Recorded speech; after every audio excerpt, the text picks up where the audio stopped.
All right, good morning here. Steve here. We got a 2013 Ford Explorer 4-wheel drive limited version, dual exhaust. Looks like it's got a trailer package. We're doing the rear upper control arms and having a hell of a time with the cage nut. One side, two of them are stuck. One side, one is stuck. So how we went about it? We went ahead and took apart the upper control arm here at the spindle. Did the upper control arm at the frame up here at the subframe. The one back here on the rear is the one that's stuck. The front one actually came out okay on this side. What we decided to do was to actually loosen all the subframe bolts up a little bit. Was here. The one that is right here also. As you can see, there's a big gap right here. We do have a jack stand underneath the rear subframe holding the differential up on this one. Not fun, but what we end up doing was to get up in there.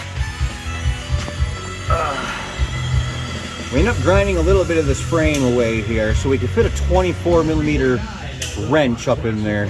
What we had to do was, I don't know if you can see it in there, let me get the flashlight. There's a cage nut. Of course you know that. It's right up in there, you can't really see it. That cage around that nut tends to break off and the nut spins around up in there. So what we did is we actually took a pry bar, pried out the cage, got it out of there real quick, and 24mm wrench slipped onto that nut. We were able to hold it with that wrench and actually get it out that way. So, if you're having a problem with cage nuts on the Explorer upper control arms, I believe the Ford Fusion and a few other ones actually use the same thing, use the same design, I should say. You probably have to drop the subframe. Another thing I did actually was the caliper. I didn't want it pulling on the brake line there or anything. I did take this bracket off for the emergency brake lever, all that good stuff. Not too hard, but a real pain in the ass. Well, that's how we did it here. Thank you.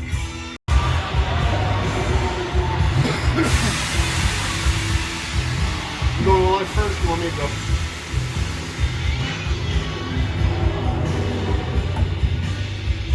You can go ahead and go if you want.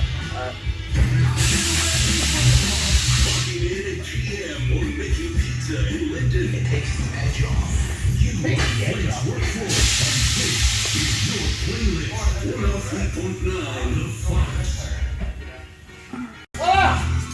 This here is the cage that the nut sits in, and as you can see, it's got very small welds, and what's left of it anyway, it didn't rust away. That's supposed to hold the nut from turning somehow. I'm not quite sure what Ford was thinking when they made that.